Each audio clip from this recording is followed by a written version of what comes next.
స్వాగతం స్వాగతం సుస్వాగతం స్వాగతం ఘన స్వాగతం సుస్వరాల శుభ సప్త స్వరాల హృదయపూర్వక ఘన స్వాగతం సుస్వరాల శుభ సప్త స్వరాల హృదయపూర్వక ఘన స్వాగతం దైవజనవారండి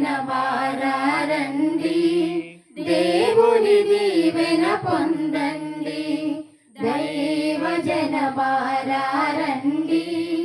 దేవుని దీవెన పొందండి స్వాగతం సుస్వాగతం స్వాగతం ధన స్వాగతం అలసి సొలసిన జనులారా నా యుద్ధకు రమ్మని పిలిచెనుగా అలసి సొలసిన జనులారా నా యుద్ధకు రమ్మని పిలిచెనుగా కష్ట సుఖాలతో వ్యాధి బాధలతో కష్ట సుఖాలతో వ్యాధి బాధలతో దేవుని స్తుతించి ఆరాధిద్దాం దేవుని స్తుతించి ఆరాధిద్దాం దైవజనమారండి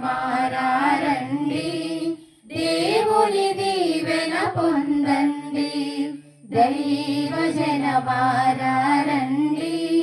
దేవుని దీవెన పొందండి స్వాగతం సుస్వాగతం స్వాగతం ఘన స్వాగతం.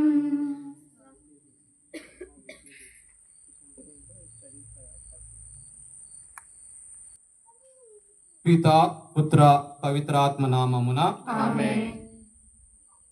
మన ప్రభు అయిన యేసుక్రీస్తు కృప సర్వేశ్వరుని ప్రేమ పవిత్రాత్మ సహవాసము మీ అందరితో ఉండునుగాక. మీ ఆత్మతో ఉండునుగాక.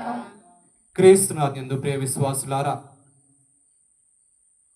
దేవుడు మనందరినీ కూడా ఈ రోజంతా కూడా కాచి కాపాడి మన చేసిన పనిలో తోడుగా ఉంటూ మంచి ఆరోగ్యాన్ని ప్రసాదిస్తూ ఈ సమయమందు ఈ దివ్య బలి పూజలో పాల్గొనే అవకాశాన్ని దయచేసినందుకు కృతజ్ఞత తెలుపుకుంటూ, మరి ఈనాటి దివ్య గ్రంథ పఠనాలు మనందరినీ కూడా దేవుని వాక్యాన్ని, దేవుణ్ణి మనము ఏ విధంగా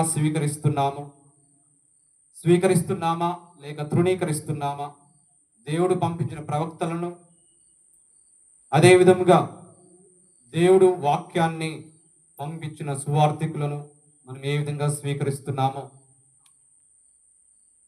దాని గురించి ధ్యానించమని ఈనాటి దివ్య గ్రంథ పఠనాలు ఆది కాండంలో యోసేపు యొక్క జీవితాన్ని ధ్యానించమని, అదే విధంగా సువార్త పఠనంలో కౌలుదారుల యొక్క ప్రవక్తను మనకు ఈరోజు మన ముందు ఉంచుతున్న ఈ దివ్య గ్రంథ పఠనాలు, మరి మనము యేసు ప్రభు యొక్క వాక్యాన్ని, దేవుణ్ణి మనం ఏ విధంగా స్వీకరిస్తున్నాం మన జీవితంలో అని ధ్యానం చేసుకుంటూ, దేవునికి మన తోటి సహోదరి సహోదరులకు చేసిన తప్పిదాలను మన్నించమని ఆ దేవాదేవుని నుండి పాప మన్నింపును కోరుకుంటూ యోగులుగా ఈ దివ్య బలి పూజలో పాలు పంచుకుందాం.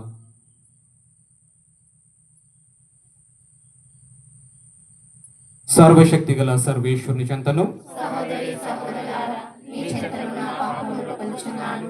ఏలైనా తలంపు చేతను, వాక్కు చేతను, క్రియల చేతను, అశ్రద్ధ చేతను పాపం చేస్తుని. ఇది నా తప్పు, ఇది నా తప్పు, ఇది నా గొప్ప తప్పు. అందుచేత నిత్యకన్యకైన పరిశుద్ధ మరియమాతు, సకల దూతలు, పునీతులు, సహోదరి సహోదరులారా, మిమ్మును నా కొరకు మన ప్రభువైన సర్వేశ్వరుని ప్రార్థింపవలనని బ్రతిమాలుకొనుచున్నాను. సర్వశక్తి గల సర్వేశ్వరుడు మనకు దయచూపి మన పాపములు మన్నించి మనలను నిత్య జీవమునకు చేర్చునుగాక.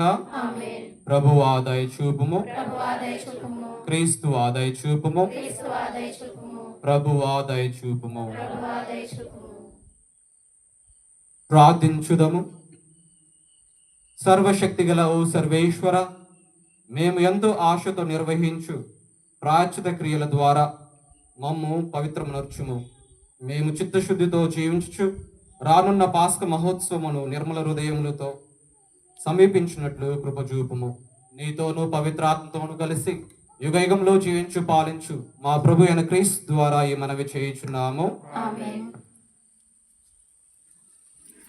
మరియు 17 నుంచి ఆదికాండము 37వ అధ్యాయము వచనంలో 3 నుంచి 4 వరకు, మరియు 12 నుంచి 13 వరకు, మరియు 17 నుంచి 28 వరకు. ముదిమిని పుట్టిన బిడ్డను కావున ఇశ్రాయేలు యోసేపును ఇతర కుమారుల కంటే ఎక్కువగా ప్రేమించెను. అతనికి పొడుగు చేతుల నిలువటంగిని కుట్టించెను. తమ కంటే ఎక్కువగా తండ్రి అనురాగమునకు పాత్రుడొకటచే యోసేపును అతని సోదరులు ద్వేషింపసాగిరి. అతనితో ప్రియముగా మాట్లాడరైరు.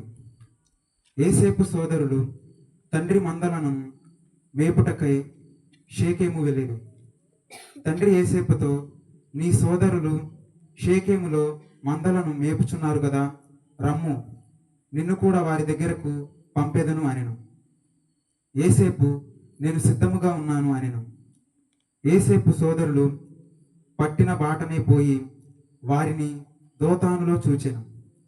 వారును దూరాన ఉండగానే అతనిని చూచిరి. అతడు దగ్గరకు రాకమునుపే అతనిని చంపవలనని కుట్రపన్నిరి.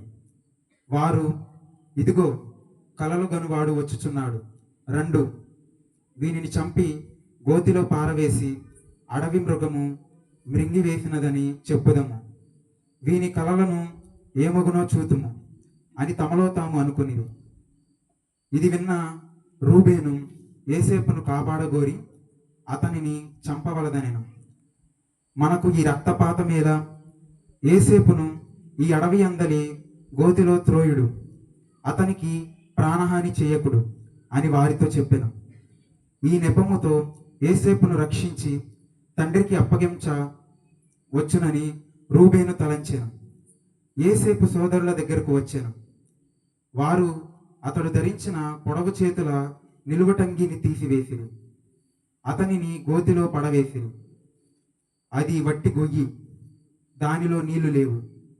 అంతటా వారు తిండి తినుటకు కూర్చుండిరి. అంతలో గిలాదు నుండి ఐగుప్తు దేశము పోవు ఇష్మాయేలీయుల బిడారు వారి కంటపడెను. ఇష్మాయేలీయులు ఒంటిపై గుగ్గిలమును బోలమును లేపన ద్రవ్యమును తీసుకొని పోవచుండిరి.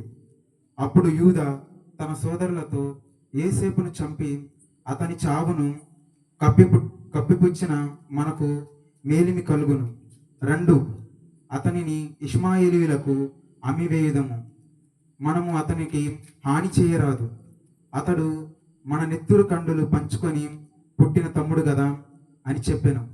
దానికి వారు అంగీకరించిరి.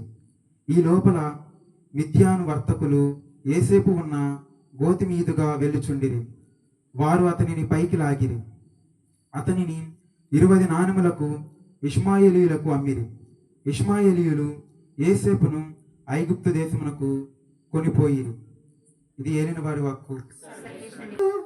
ఎంతో బలమైనది, ఎంతో బలమైనది, ఎంతో బలమైనది యెహోవా నీ నామము. మోషే నిన్ను ప్రార్థించగా మన్నాను కురిపించితివి. మోషే నిన్ను ప్రార్థించగా మన్నాను కురిపించితివి. యెహోషువ ప్రార్థించగా సూర్య చంద్రుల నాపితివి.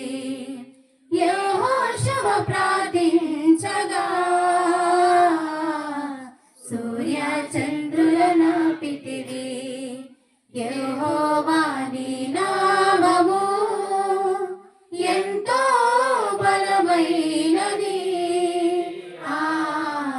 ఎంతో బలమైనది,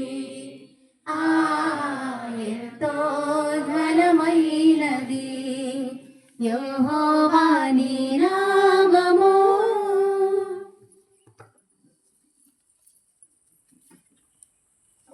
ప్రభు మీతో ఉండునుగాక. పునీత మత్తాయి రాసిన సువార్తలోని భాగము. మత్తాయి సువార్త 21 అధ్యాయము వచనములు 33 నుంచి 43 వరకు మరియు 45, 46. మత్తాయి సువార్త అధ్యాయం 21 వచనములు 33 నుంచి 43 మరియు 45, 46.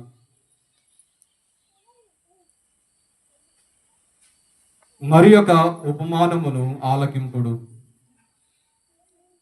యజమానుడొకడు ద్రాక్ష తోటను నాటించి చుట్టూ కంచె వేయించెను.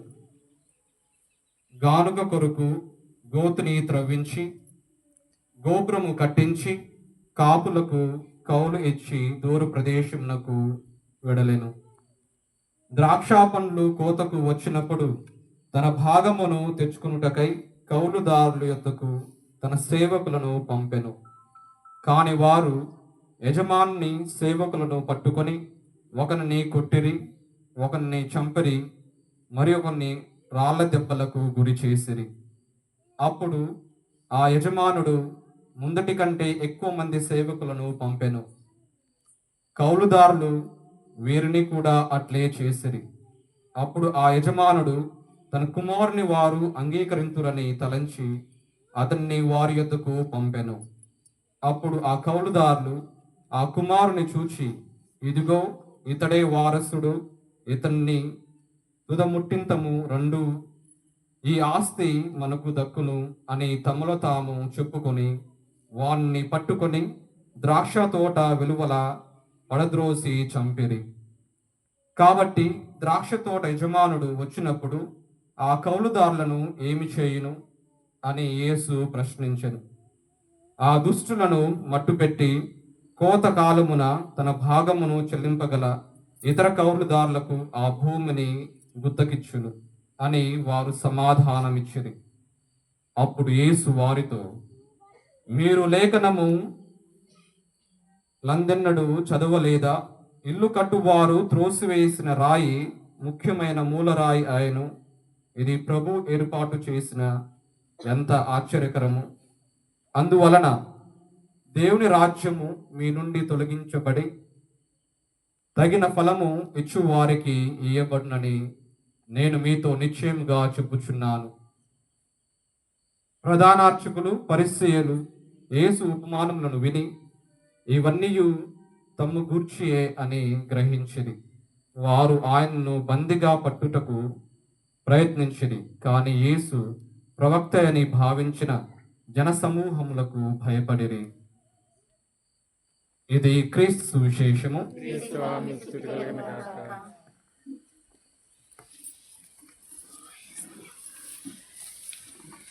క్రీస్తునాథ్ యందు ప్రియ విశ్వాసులారా, ఈనాటి మొదటి పట్టణము, సువిశేష గ్రంథము రెండు కూడా ఒకే అంశము గురించి మనను ధ్యానించమని కోరుచున్నాయి. మత్తాయి సువార్త 21 అధ్యాయము 42 వచనములో, అప్పుడు యేసు వారితో, మీరు లేఖనమునందు చదవలేదా? ఇల్లు కట్టువారు త్రోసివేసిన రాయి ముఖ్యమైన మూలరాయి ఆయను. ఈ వాక్యము ఈ రెండు పట్టణాలను మనము ధ్యానించడానికి సహాయపడుతుంది. మొదటి పట్టణంలో ఎవరిని వారు చంపడానికి ప్రయత్నించారు? యోసేపు. యోసేపు ఎవరు? యాకోబు చిన్న కుమారుడు. 37వ అధ్యాయము 3వ వచనంలో మనం విన్న విధముగా, ముదిమిన పుట్టిన బిడ్డడు కావున ఇజ్రాయేలు యోసేపును ఇతర కుమారుల కంటే ఎక్కువగా ప్రేమించెను. ఇజ్రాయేల్ అంటే ఎవరు? యాకోబు. అయితే ఈ కుమారుని వాళ్ళు ఏం చేయదలిచిరి? తండ్రి ఇతన్ని ఎక్కువగా ప్రేమిస్తున్నాడు, పెద్ద వస్త్రాలు, మేలిమి గల వస్త్రాలను ఇస్తున్నాడు, అందరికంటే ఎక్కువగా ప్రేమిస్తున్నాడని తలచి కలగంటున్నాడు పిచ్చి కలలు అని పెద్దవాళ్ళు గ్రహించి ఏం చేయదలచిరి? చంపాలనుకున్నారు. అప్పుడు అన్నయ్యల కొరకు భోజనాన్ని తీసుకున్న యోసేపును వాళ్ళు ఏం చేస్తున్నారు? ఇదిగో చంపడానికి ఓ గొయ్యిలో పడివేసి తర్వాత ఇష్మాయేలు వాళ్ళకి అమ్మడానికి సిద్ధపడ్డారు. అప్పుడు 28వ వచనంలో ఈ లోపల మిద్యాను వర్తకులు యోసేపు ఉన్న గోతి మీదుగా వెలుచుండరి. వారు అతనిని పైకి లాగిరి. అతనిని 20 నాణ్యములకు ఇష్మాయేలులకు అమ్మిరి. ఎన్ని నాణ్యాలు? 20. అయితే యోసేపును అమ్మిన తర్వాత మనకు తెలిసిన విషయమే, యోసేపుకు ఎటువంటి హాని జరగలేదు. అతను ఒక మంచి స్థాయిలో అందరికీ భోజనం పెట్టడానికి, కరువు కాలంలో అందరిని ఆదరించడానికి దేవుడు నిర్ణయించిన కార్యం అది. ఆదికాండము 45వ అధ్యాయము 5వ వచనము 4-5 వచనాలు మనం చదువుకున్నట్లయితే, అంతటా యోసేపు సోదరులను దగ్గరకు రండు అనగా వారు అతని చెంతకు వచ్చిరి. అతడు వారితో, తరువాత మీ సోదరుడును నన్ను బానిసగా అమ్మివేసినందుకు మీరు దుఃఖించుచు కలత చెందవలదు. మీ ప్రాణమును రక్షించుటకు దేవుడే మీకు ముందుగా నన్ను ఇచ్చటకు పంపెను అన్నారు. అప్పుడు యేసు ప్రభు కూడా మానవాళిని రక్షించడానికి పంపెను. యేసు ప్రభు శిలువలో మరణించే ముందు,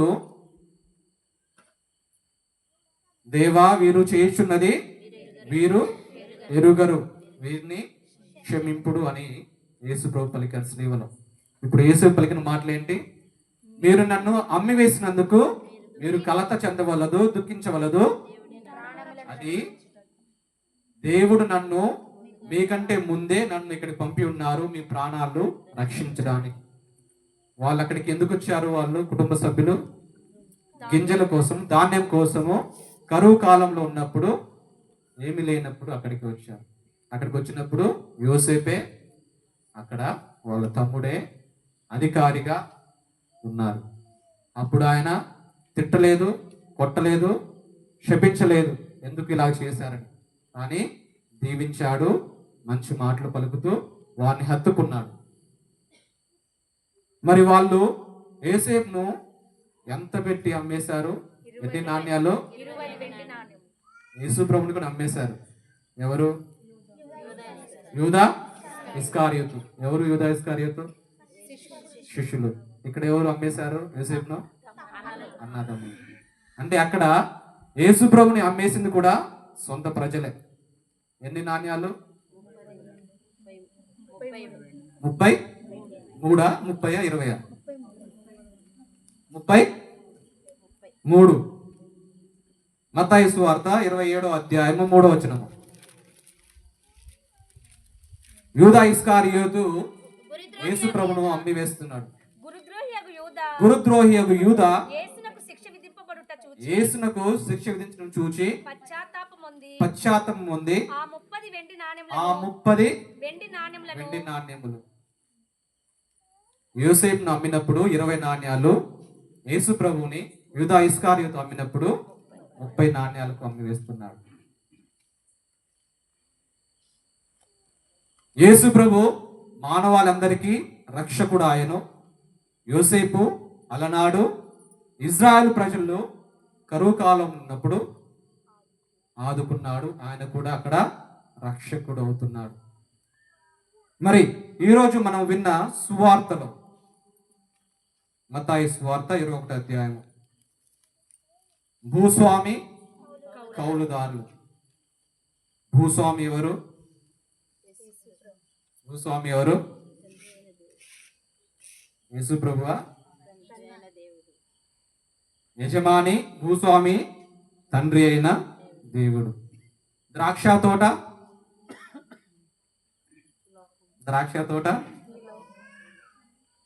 ఇజ్రాయేలు ప్రజలు, లేకపోతే మనమందరం అని చెప్పవచ్చు. తర్వాత గోపురము కట్టించి గోవిని తవ్వి చుట్టూ ఏం చేశాడు? ఫెన్సింగ్ వేశాడు. కంచె వేయించి తవ్వించి ఫెన్సింగ్ వేయించారు. అదేంటిది అంటే యెరూషలేము పట్టణము చుట్టూ కట్టిన పెద్ద గోడ. తరువాత కౌలుదారులు ఎవరు? కౌలుదారులు ఎవరు అనగా రాజులు, అధికారులు, యాజకులు, ప్రజలను పరిపాలించే వ్యక్తులు కౌలుదారులు. తరువాత సేవకులు ఎవరు? ప్రవక్తలు. తండ్రి దేవుడు సేవకులను పంపినప్పుడు కౌలుదారులు ఏం చేస్తున్నారు? వాళ్ళను పట్టి కొట్టి కొంతమందిని చంపివేస్తున్నారు. మనం ప్రవక్తల జీవితం చూసుకున్నట్లయితే ఏలియా ప్రవక్త, ఎలీషా, ఏషియా, ఇర్మియా, ఆమోసు, ఈ ప్రవక్తలను మనం చూసుకున్నట్లయితే వీళ్ళ జీవితము ఎలాగుంది అంటే అందరూ ప్రజలు వీరిని అంగీకరించలేదు, తృణీకరించి. మోషే ప్రవక్త కూడా అదే జరిగింది. ఇజ్రాయెల్ ప్రజలు తిట్టుకున్నారు, అసహించుకున్నారు. ఎడారిలో తీసుకొచ్చింది మమ్మల్ని చంపడానికా అని. అన్ని చేసినా కూడా మంచి పనులు మర్చిపోతుంటారు, చెడ్డయే కనిపిస్తాయి ఎక్కువ. అలాగా సేవకుల్ని కొట్టారు, చంపారు. చివరిగా యజమాని ఏమనుకున్నాడు? యావే దేవుడు తన కుమారుని పంపించడానికి సిద్ధపడ్డాడు. కుమారుడు ఎవరు? యేసు ప్రభు. హెబ్రేలుకి రాసిన లేఖ 1వ అధ్యాయం 1వ వచనం నుంచి మనం చదువుకున్నట్లయితే, గతమున దేవుడు పెక్కు విధములుగా ప్రవక్తల ద్వారా మన పూర్వీకులతో మాట్లాడాను. కానీ ఈ కడపటి అంటే చివరి రోజుల్లో ఆయన తన కుమారుని ద్వారా మనతో మాట్లాడాను. అంటే యేసు ప్రభు రాకముందు దేవుడు ప్రవక్తలను పంపించాడు, కానీ వాళ్ళ మాటలు మనం వినలేదుగా. తర్వాత ఏం చేశాడు? స్వయంగా కుమారుని పంపిస్తే ఏం చేస్తారని? అంగీకరిస్తారని, గౌరవిస్తారని యేసు ప్రభుని పంపారు. కానీ ఈరోజు మనం 45వ వచనము, మత్తయి సువార్త 21:45, ప్రధాన అర్చకులు పరిసయ్యులు యేసు ఉపమానం విని వాళ్ళ గురించి అని వాళ్ళు గ్రహించారు. వాళ్ళ గురించి యేసు ప్రభు చెప్పారు. యోసేపును వాళ్ళ సొంత అన్నయ్యలే అమ్మి వేస్తూ చంపడానికి ప్రయత్నించారు. ఇక్కడ యేసు ప్రభుని కూడా అప్పగించినది వీళ్ళే. 46వ వచనము, వారు ఆయన్ను బందిగా పట్టుటకు ప్రయత్నించారు. ఆ ప్రయత్నం ఎప్పుడు ఫలించిందంటే యూదా ఇస్కరియోతు ద్వారా ఫలించింది. అప్పుడు 39వ వచనము, ఇదిగో 38, అప్పుడు ఆ కౌలుదారు ఆ కుమారుని చూచి, ఇదిగో ఇతడే వారసుడు, తర్వాత ఈ ఆస్తి మనకు దక్కును చెప్పుకొని వారిని పట్టుకొని ద్రాక్ష తోట పడద్రోసి చంపిరి. ద్రాక్ష తోట అంటే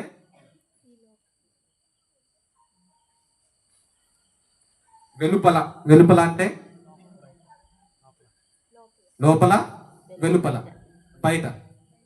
ద్రాక్ష తోట బయట అంటే ద్రాక్ష తోట, జెరూసలేము మొత్తం చుట్టుప్రక్కల పెద్ద గోడ కట్టారని చెప్పాను కదా. యేసు ప్రభుని చంపినప్పుడు ఎక్కడ చంపారు? యేసు ప్రభు రాణి కొమ్ముల ఆదివారం రోజు ఎక్కడికి వెళ్తారు?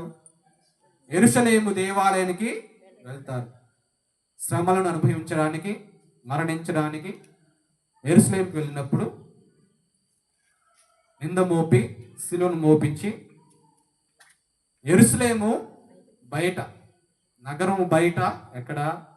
కొండ మీద, గొల్గొతా కలవరి కొండ మీద శిలువ వేసి చంపారు. అదే 39వ వచనం, ద్రాక్ష తోట వెలుపల పడద్రోసి చంపిరి. అది యేసు ప్రభుని గురించి. కానీ 42వ వచనంలో మనం విన్న విధంగా, ఇల్లు కట్టువారు త్రోసివేసిన రాయే మూలరాయి. యేసు ప్రభువే మన రక్షణకు మూలమాయం. ఆది కాండంలో యోసేపు వాళ్ళ రక్షణకు మూలమాయం. త్రోసివేయబడిన యోసేపు వాళ్ళ రక్షకుడు ఆయను. ఇక్కడ యేసు ప్రభు మనకు రక్షకుడు ఆయన.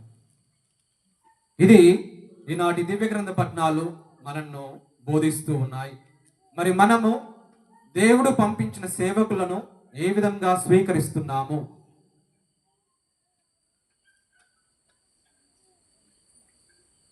దేవుని వాక్యాన్ని మనం ఏ విధంగా ఆలకిస్తున్నాము అని ఈరోజు వాక్కు మనకు బోధిస్తూ ఉన్నది. రెండో అంశం ఏంటంటే, ఈనాటి ధ్యానాంశం ఏంటిది? శుక్రవారం రోజున ప్రతి శుక్రవారం ఒక ధ్యానాంశం ఉంటుంది కదా. ఈనాటి ధ్యానాంశము ఆడంబరత, వ్యతిరేకత, నిడారంబరత, సరళత. అంటే ఇంగ్లీష్లో సింప్లిసిటీ అని చెప్తూ ఉంటాం. సింప్లిసిటీ, నిడారంబరత 2 కొరింథీయులకు రాసిన లేఖ 1వ అధ్యాయము 12వ వచనం మనం చదువుకున్నట్లయితే, పునీత పౌలు గారు మనం ఎలాగా ఉండాలి అని ప్రబోధిస్తున్నారు. కొరింథీయులకు, నేను చెప్పినది ఏమనగా మీలో ఒక్కొక్కరు ఒక్కొక్క విధముగా పలుకుచున్నారు. 2 కొరింథీయులకు రాసిన లేఖ 1:12, మేము ఈ లోకమున విశేషముగా మీ ఎడల లౌకిక జ్ఞానముతో ప్రవర్తింపక దేవుని దయానుగ్రహము వలన నిష్కపట హృదయములతో వర్తించితిమి. అంతఃకరణ దృఢముగా చెప్పున్నది, ఇది మాకు గర్వింపదగిన విషయము. నిడారంబరత అంటే అన్నీ ఉన్నా కూడా ఏమీ లేని వలె ఉండడం. గర్వంతో కాకుండా సాధారణమైన జీవితాన్ని జీవించడం. గొప్పలు చెప్పుకోకుండా, పొగడ్తలకు ఆశపడకుండా, అంతఃకరణ శుద్ధితో దేవునికి ఇష్టమైన విధముగా ప్రవర్తించి జీవించడం నిడారంబరత అని మనం చెప్పుకోవచ్చు. అదే గలతీయులకు రాసిన లేఖ, తిమోతికి రాసిన లేఖ 1 తిమోతి 6వ అధ్యాయము 6 నుంచి 10 వరకు మనం చదువుకున్నట్లయితే అక్కడ చాలా చక్కగా వివరించబడినది. సంతృప్తితో కూడిన దైవభక్తి గొప్ప లాభ సాధనమైనది. మనము ఈ లోకముకి వచ్చినప్పుడు ఏమి వెంట తీసుకొని రాలేదు, ఏమీ లేదు. మనము ఈ లోకమును వీడి వెళ్ళినప్పుడు, నిష్క్రమించినప్పుడు ఏమి కూడా తీసుకువెళ్ళము. యోబు గ్రంథము 1వ అధ్యాయము 21వ వచనము. యోబు గ్రంథము 1వ అధ్యాయము, నేను దిగంబరుగానే తల్లి కడుపు నుండి వెలువడితిని, దిగంబరుడుగానే ఇచ్చటి నుండి వెడలిపోయేదను. ప్రభు దయచేసిన వాణ్ణి మరలా తానే తీసుకును, స్తుతి కలుగును గాక. అయితే మనం వచ్చినప్పుడు ఏమి తీసుకొని రాలేదు, పోయేటప్పుడు కూడా ఏమి తీసుకుని వెళ్ళము. కాబట్టి జీవించినంత కాలము ఎలాగా జీవించాలంటే సాధారణమైన జీవితాన్ని జీవించాలి. అన్నీ ఉన్నా కూడా ఏమి లేని వాని వలె. యేసు ప్రభు కూడా అన్నీ ఉన్నా కూడా అన్నిటినీ వదిలివేసి సాధారణమైన జీవితాన్ని ఎంచుకున్నాడు. మరి 8వ వచనము, తిమోతికి రాసిన లేఖ 6వ అధ్యాయం 8వ వచనము, కనుక మనము అన్న వస్త్రములు లభించినచో సంతృప్తి పొందుదము, కానీ ధనకాంక్ష కలవారు శోధనకులై లోనై మానవులను శిథిలము చేసి నశింపచేయు అపాయకారమును మూర్ఖమును అగు వాంఛలను వలయందు చిక్కుకొందురు. తర్వాత వచనం చాలా శ్రద్ధగా వినాలి. 10వ వచనము, ధనాకాంక్ష సర్వ అనర్థముకు మూలము.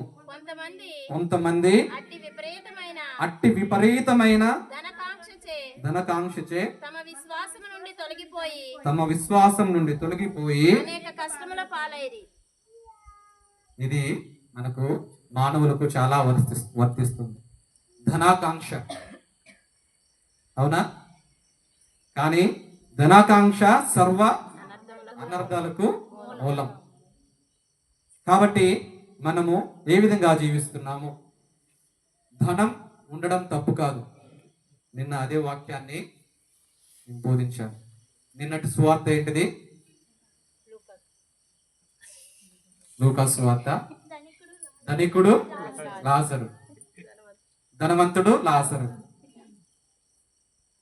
ధనవంతునికి ధనం ఉండడం తప్పు కాదు,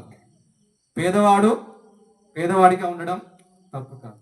కానీ మనకు ఉన్న ధనము మనం విశ్వాసాన్ని పెంపొందించాలి, మన సోదరులకు ఉపయోగపడేలా ఉండాలి.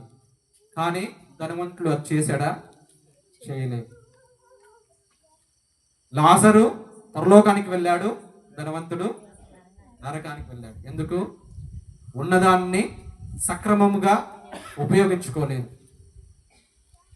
కాబట్టి ధనాకాంక్ష ఉండడం తప్పు కాదు, కానీ దాన్ని మనము ఏ విధంగా ఉపయోగించుకోవాలి, ఏ విధంగా ఉపయోగిస్తున్నామో మనకు, ఇతరులకు, మన విశ్వాసాన్ని, దేవుణ్ణి దగ్గరగా జీవించడానికి అది ఉపయోగపడితే తప్పు కాదు. అలాగ లేదు కాబట్టి ధనవంతుడు నరకానికి వెళ్ళాడు. అదే ధనవంతుడు చేసిన తప్పు. అయితే మత్తయి సువార్త 6వ అధ్యాయం 1వ వచనం నుంచి 3వ వచనం వరకు మనం చదువుకున్నట్లయితే మన దాన ధర్మాలు ఏ విధంగా ఉండాలి మనం ఒకసారి ధ్యానించుకుందాం. పలుగురికి కంటపడుటకై మీరు మీ మత కర్మలను బహిరంగముగా చేయకుడు, అందరికీ తెలిసే విధంగా చేయకుడు. కానీ అట్లు చేసిన ఎడల పరలోకమందలి మీ పిత నుండి మీరు ఎట్టి బహుమానమును పొందబోరు. ప్రజల పొగడ్తలను పొందుటకై ప్రార్థనా మందిరములోను వీధులలోను దాంభికులు చేయనట్లు నీవు నీ దాన ధర్మములను మేళతాళములతో చేయవలదు. కానీ ఎలాగ చేయాలి?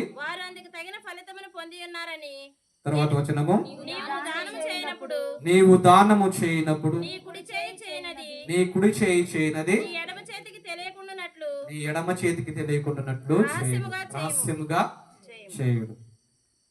మనం ఇది మన తపస్కాలం ప్రారంభంలో ఉంటాం.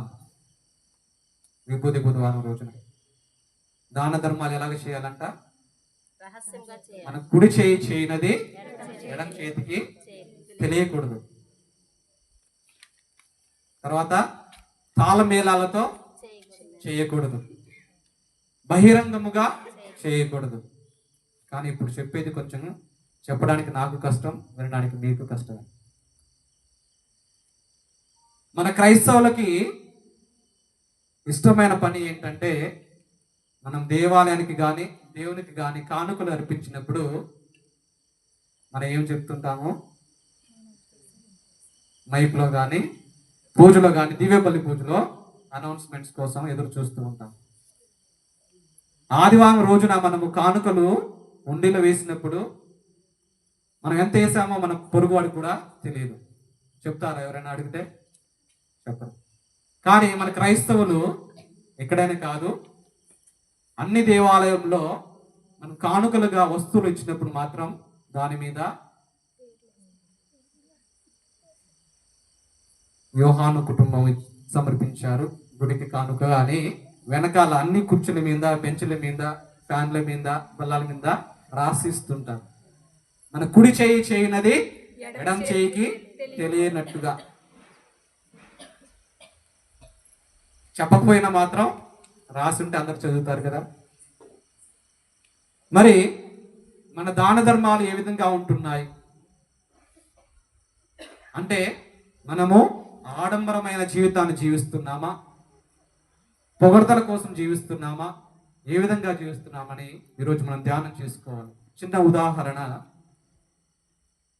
మనం వేసవి కాలంలో ఉన్నాం కదా.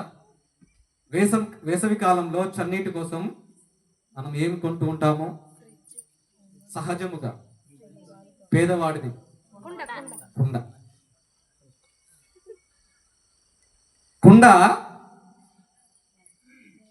కుండ నీళ్ళు తాగితే మంచిది అంటారు, ఫ్రిడ్జ్ నీళ్ళు మంచిది కాదు, అవునా?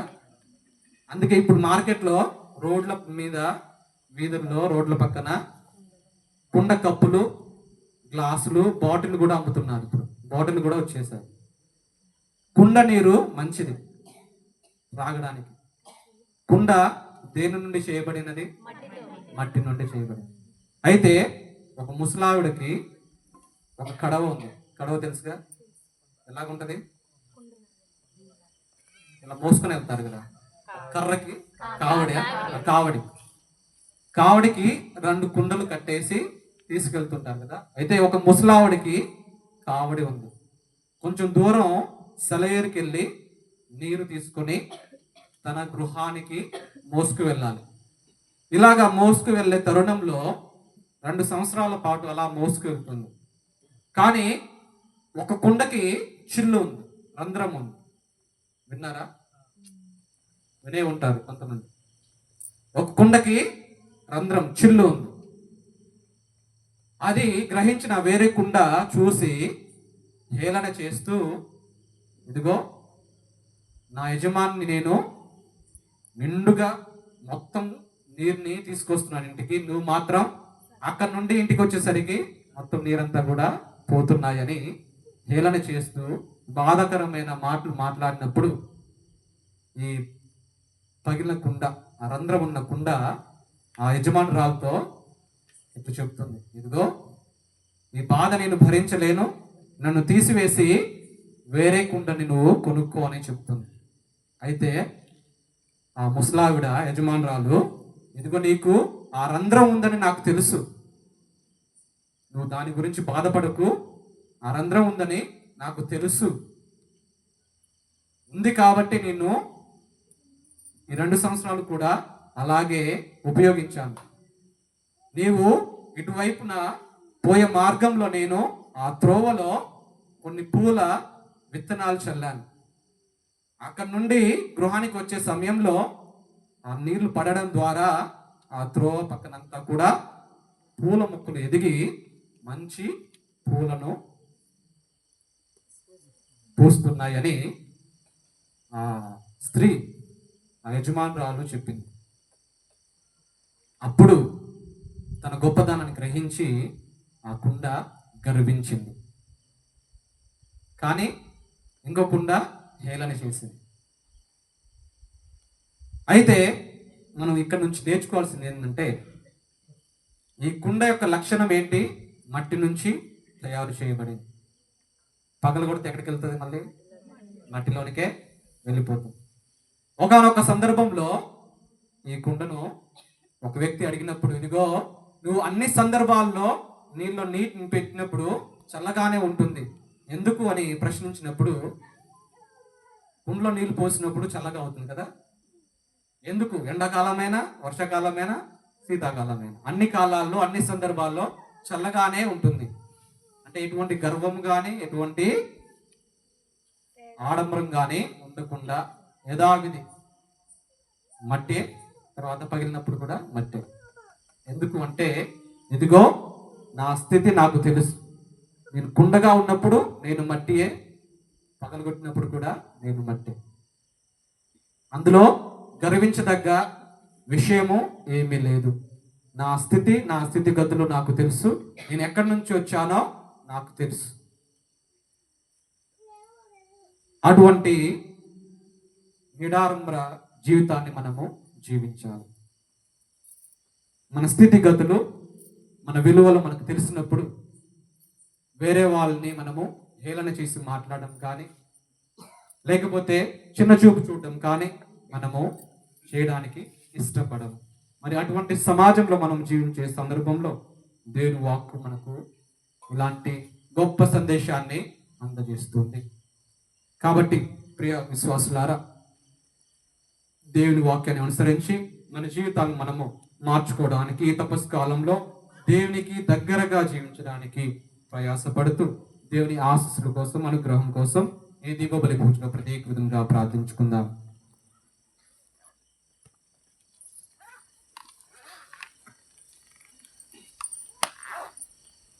మనసులు మమతలు అన్నియు నీ కొరకే, అంతయు నీకెరుకే, అంజలి చేకొనుమా. మనసులు మమతలు అన్నియు నీ కొరకే, అంతయు నీకెరుకే, అంజలి చేకొనుమా. సత్యము కోరు మతమొకటి మనసున నిండి ఉంది, వసుధను బ్రోచు వేదముకై ఊపిరిని వాలనుంది. సత్యము కోరు మతమొకటి మనసున నిండి ఉంది, వసుధను బ్రోచు వేదముకై ఊపిరిని వాలనుంది. తిమిరములో సమరములైనెదురైనా,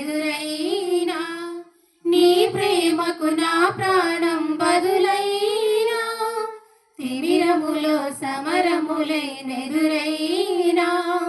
నీ ప్రేమకు నా ప్రాణం బదులైనా.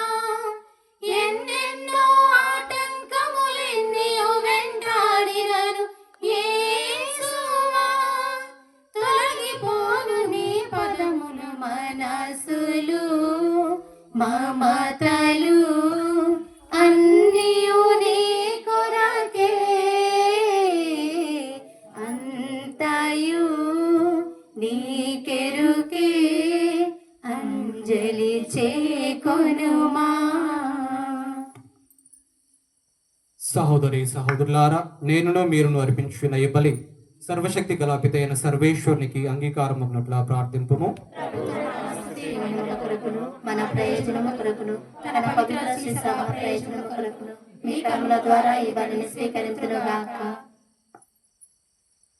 ఓ సర్వేశ్వర, దయాపూరితమైన ఈ అనుగ్రహమును నీ సేవకులు ప్రసాదించి పరమరహస్యమును నిర్వహింప యోగ్యతను వారికి దయచేయము. భక్తిమంతమైన జీవితంలో జీవించినట్లు వారిపై నీ ఆశీస్సులను కుమ్మరింపుము. మా ప్రభు అయిన క్రీస్తు ద్వారా ఈ మనవి చేయుచున్నాము. ఆమేన్. ప్రభు మీతో ఉండునుగాక. మీ ఆత్మతో ఉండునుగాక. మీ మనసులను ఉన్నతముకు త్రిప్పుము. ప్రభు వైపు త్రిప్పి ఉన్నాము. మన దేవుడైన ప్రభువునకు కృతజ్ఞత తెలుపుదము. కృతజ్ఞత తెలుపుట యుక్తము, న్యాయము. ప్రభు అయిన దేవ, పావన పిత, సర్వశక్తి గల నిత్య సర్వేశ్వర, మేము ఎల్లప్పుడూ ఎచ్చోటను నీకు కృతజ్ఞత వందనములు చెల్లించుట యుక్తము, న్యాయము, ధర్మము, రక్షణదాయకము. ఏలయన శారీరక ఉపవాసము ద్వారా నీవు మా తప్పిదములను అరికట్టుచున్నావు, మా మనసులను ఉన్నతమునకు త్రిప్పుచున్నావు, మాకు పుణ్యమును దాని ఫలితమును ప్రసాదించుచున్నావు. వీన్ని అన్నిటినీ క్రీస్తు ద్వారా మాకు దయచేయుచున్నావు. అతని ద్వారా దూతలు నీ మహత్వమును పొగుడుచున్నారు, అధిపతులు ఆరాధించుచున్నారు, శక్తిమంతులు వణుకుచున్నారు. పరమండలమందలి బలవంతులను ఆనందపరుషులై భక్తి జ్వాలకును ఏకమై పొంగుచు నీ స్తుతులను పాడుచున్నారు. వారులతో మా స్వరము ఏకము చేసి దీనభావంతో నిన్ను స్తుతించుట ఎట్లనగా, దయాధిపతి అయిన సర్వేశ్వరుడు పవిత్రుడు పవిత్రుడు పవిత్రుడు, పరలోకమును భూలోకమును నీ మహిమతో నిండినవి. మహోన్నతమున హోసానా, ప్రభు నామమున వేయించే వారు ధన్యులు. మహోన్నతమున హోసన్నా. ఓ ప్రభువా, నీవు నికముగా పవిత్రుడవు, సర్వ పవిత్రతకు ఊటయు నీవే. కనుక నీ పవిత్రాత్మ ద్వారా ఈ కానుకలను పరిశుద్ధపరచ బ్రతిమాలుచున్నాము. ఈ విధమున ఇవి మా కొరకు మా ప్రభు అయిన క్రీస్తు ద్వారా శరీర రక్తములు అగునుగాక. అతడు శిలువ శ్రమలకు తనను తాను ఇష్టపూర్తిగా అప్పగించుకొనినప్పుడు అప్పమునందుకొని కృతజ్ఞతా వందనములు చెప్పి త్రుంచి శిష్యులకిచ్చుచు ఇట్లా నేను, మీరందరూ దీనిని తీసుకుని భుజింపుము. ఏలైనా ఇది మీ కొరకు అప్పగింపబడనున్న నా శరీరము.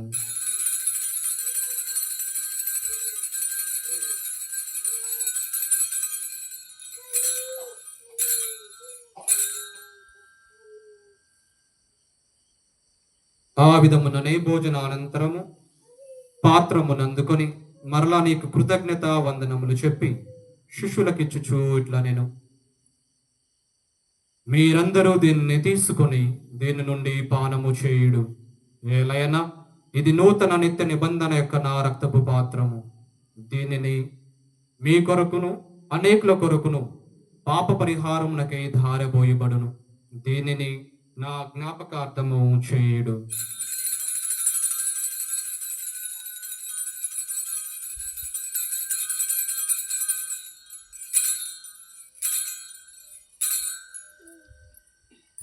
ఇది విశ్వాస రహస్యము. ప్రభువా, మేము మరణము ప్రకటించదము, మేము కాలము చాటెదము, మీరు మరల వచ్చే వరకు వేచి ఉండుము. కనుక తండ్రి, క్రీస్తు మరణమును ఉత్థానమును స్మరించుచు జీవం నసుగు ఈ అప్పమును రక్షణ పాత్రము నీకు సమర్పించుచున్నావు. నీ సముఖమున నిలిచి నీకు పరిచర్య చేయుటకు మమ్ము పాత్రులుగా చేసినందుకు నీకు వందనములు తెలుపుచున్నాం. క్రీస్తు శరీరక్తములందు పాలువారు మమ్ము పవిత్రాత్మ ద్వారా ఐక్యపరచమని బ్రతిమాలుచున్నాం. ఓ ప్రభువా, ప్రపంచమంతట వ్యాపించిన నీ స్త్రీ సభను జ్ఞాపకం ఉంచుకున్నాము.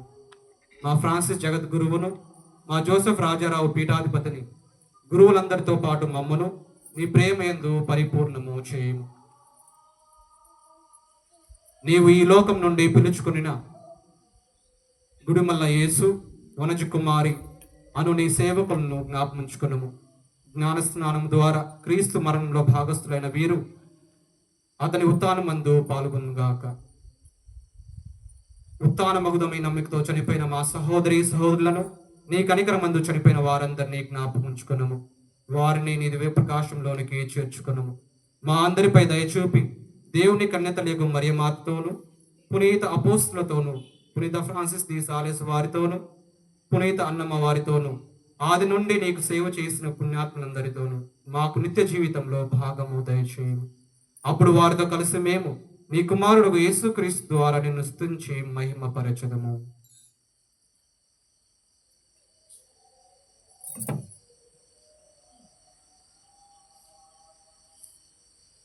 క్రీస్తు ద్వారా, క్రీస్తుతో, క్రీస్తునందు సర్వశక్తి గల పితైన సర్వేశ్వర పవిత్రాత్మతో ఏకమైన నీకు యుగ యుగములు గౌరవ మహిమలు కలుగును గాక.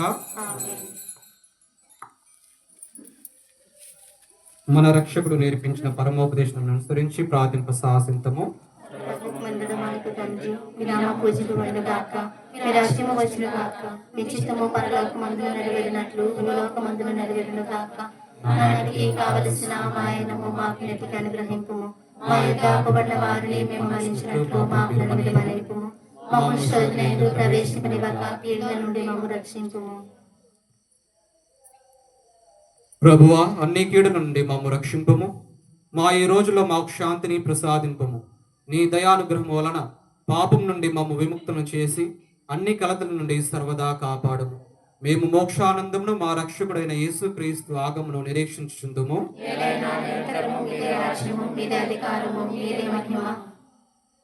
శాంతిని మీకు అనుగ్రహించుచున్నాను, నా శాంతిని మీకు ఇచ్చుచున్నాను అనే నీ అపోస్తులతో వచించిన ప్రభు అయిన యేసువా, మా పాపములను లెక్కింపక నీ శ్రీ సభ విశ్వాసమును వీక్షింపము. నీ చిత్త ప్రకారము నీ సభకు శాంతిని ఐక్యమును అనుగ్రహింపము. యుగ యుగములో జీవించు పరిపాలించు ప్రభువా. ప్రభుని శాంతి ఎల్లప్పుడూ మీతో ఉండును గాక. మీ ఆత్మతో నుండును గాక. ఒకరికొకరు సమాధానం తెలుపుకుందాము. సర్వేశ్వరుని గొర్రెపిల్ల, లోక పాపములను పరిహరించు ప్రభువా, మాకు దయచూపుము. సర్వేశ్వరుని గొర్రెపిల్ల, లోక పాపములను పరిహరించు ప్రభువా, మాకు దయచూపుము. సర్వేశ్వరుని గొర్రెపిల్ల, లోక పాపములను పరిహరించు ప్రభువా, మాకు శాంతిని దయచేయుము.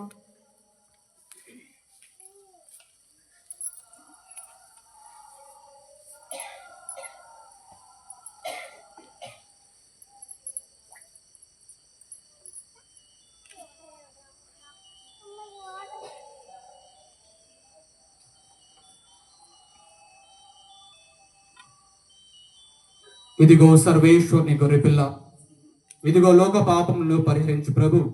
గొర్రెపిల్ల విందుకు పిలువబడిన వారందరూ ధన్యులు.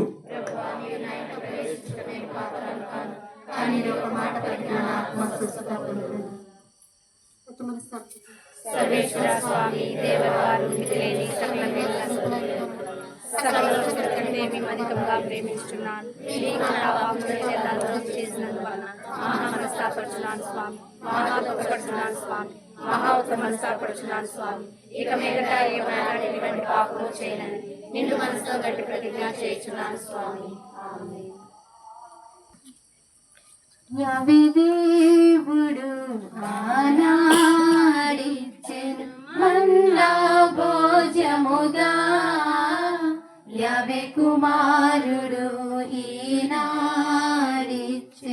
తననే భోజముగా. యావే దేవుడు ఆనాడిచ్చెను మన్నా భోజముగా, యావే కుమారుడు ఈనాడిచ్చెను తననే భోజముగా.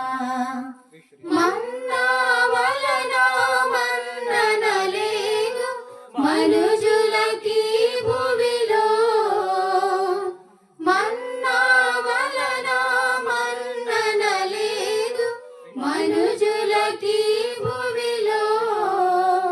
పరమన్నా ఇచ్చును మన్నన మనకు పరమును చేర్చుటలో, పరమన్నా ఇచ్చును మన్నన మనకు పరమును చేర్చుటలో. యావే దేవుడు ఆనాడిచ్చెను మన్నా భోజముగా, యావే కుమారుడు ఈనాడిచ్చెను తననే భోజముగా. ఐక్యమునంద ఆయన యందు దివ్య భోజములో, ఐక్యమునంద ఆయన యందు దివ్య భోజములో. సాఖ్యతరీచును సాక్షుల చేయును ఆయన సన్నిధిలో, సాఖ్యతనిచ్చును సాక్షుల చేయును ఆయన సన్నిధిలో. యావే దేవుడు ఆనాడిచ్చెను మన్నా భోజముగా, యావే కుమారుడు ఈనాడిచ్చెను తననే భోజముగా. పొందుడి మీరు నాదగు దేహం ఆపరూపములో, పొందుడి మీరు నాదగు దేహం ఆపరూపములో. అనుచును ప్రభువు రుధిరంబించెను రసపూరూపములో, అనుచును ప్రభువు రుధిరంబించెను రసపూరూపములో. యావే దేవుడు ఆనాడిచ్చెను మన్నా భోజముగా, యావే కుమారుడు ఈనాడిచ్చెను తననే భోజముగా. రాజుని విందే రోగపు మందు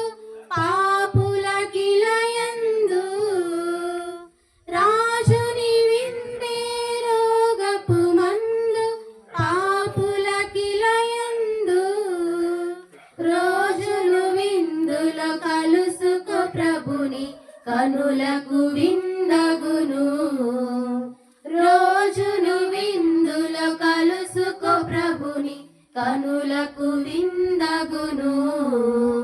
యావే దేవుడు ఆనాడిచ్చే మన్నా భోజముగా, యావే కుమారుడు ఈనాడిచ్చే తనని భోజముగా. మన్నా వలన మన్నన లేదు మనుజులకి భూమిలో, మన్నా వలన మన్నన లేదు మనుజులకి భూమిలో. పరమన్నా ఇచ్చును మన్నన మనకు పరమును చేర్చుటలో. పరమన్నా ఇచ్చును మన్నన మనకు పరమును చేర్చుటలో. యావే దేవుడు ఆనాడిచ్చే మన్నా భోజముగా, యావే కుమారుడు ఈనాడిచ్చే తననే భోజముగా. ఐక్యమునందా పుణ్యాత్మవారు చేసిన క్రీస్తుని ఆత్మమా, క్రీస్తుని శరీరమా, రక్షించండి. క్రీస్తుని రక్తమా, తృప్తికరమైనట్లు చేకూర్చండి. క్రీస్తుని ప్రక్కల నుండి కార్పడిన ఇలా నన్ను కడగండి. క్రీస్తు అనుభవించిన కష్టమా, నాకు ధైర్యం కలిగినట్లు చేయండి. ఓ మంచి యేసువా, నా ప్రార్థనను ఆదరించండి. మీ గాయముల లోపల దాచుకోనండి. నేను మిమ్మి అడబోయినట్లు చేయకండి. దుష్టశత్రుల చేతిలో దొరకకుండా నన్ను కాపాడండి. నా మరణ సమయమందు నన్ను చూసుకోనండి. నన్ను మీ సన్నిధికి చేయండి. అప్పుడు మీ పునరులతో కూడా ముగింపలేని కాలము. నేను స్తుతింతునుగాక. ఆమేన్. పరిపూర్ణ ఫలముగల జపము. మహామధురముతో నిండిన మంచి యేసువా, దాసరాయనని దేవవారి సముఖములో మోకాళ్ళ మీద నిలిచి సాష్టాంగ పడి నా చేతులను నా కాళ్ళను తలుచినారు, నా ఎముకలను ఇచ్చినారు అని దేవుడి వారి ఎదుట పూర్వకాలమందు దావీదు దీర్ఘదర్శి వచ్చిందని నేను జ్ఞాపకపరుచుకొని దేవుడి వారి యొక్క 5 గాయములను మిక్కిలి భక్తి పట్టుదలతోను దుఃఖముతోను నా అంతరంగమందు విచారించి తలంపు చే ధ్యానించు ఈ సమయమందు దృఢమైన విశ్వాసము, నమ్మిక, దేవప్రేమను సుకృత పుణ్యములను నా పాపముల మీద నిజమైన మనస్తాపమును వారిని దిద్దుకొన మిక్కిలి దృఢమైన ప్రతిజ్ఞను నా హృదయం నందు ముద్రింప చేయవదింపవాలని నా మంచి చేస్తువా దేవుడి వారి ఆశతో ప్రతిమాలి ప్రార్థించున్నాను.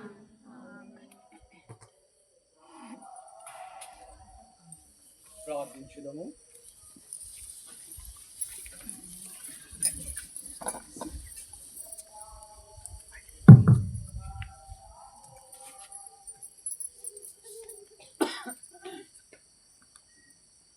ప్రార్థించుదము.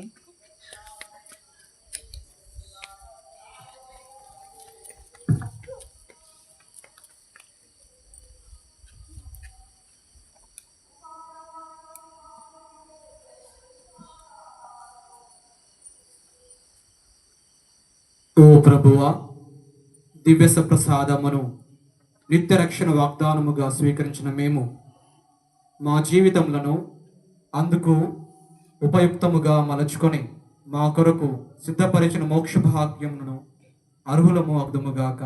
మా ప్రభు అయిన క్రీస్తు ద్వారా ఈ మనవి చేయుచున్నాము. ప్రభు మీతో ఉండునుగాక. సర్వశక్తిమంతుడైన సర్వేశ్వరుడు పిత, పుత్ర, పవిత్రాత్మ మేము దీవించి కాచి కాపాడునుగాక. ఆమేన్. పూజ సమాప్తమైనది. సమాధానంతో వెళ్ళి క్రీస్తు ప్రేమలో సోదర సేవలో జీవించండి. సర్వేశ్వరునికి వందనములు. హే ప్రభు యేసు, హే ప్రభు యేసు, హే ప్రభు దైవసుతా, సిల్వదరా పాపహరా శాంతికరా. హే ప్రభు యేసు, హే ప్రభు యేసు, శాంతి సమాధానాధిపతి, శాంతములో ప్రశాంత నిధి. శాంతి సమాధానాధిపతి, శాంతములో ప్రశాంత నిధి.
ప్రభు యేసు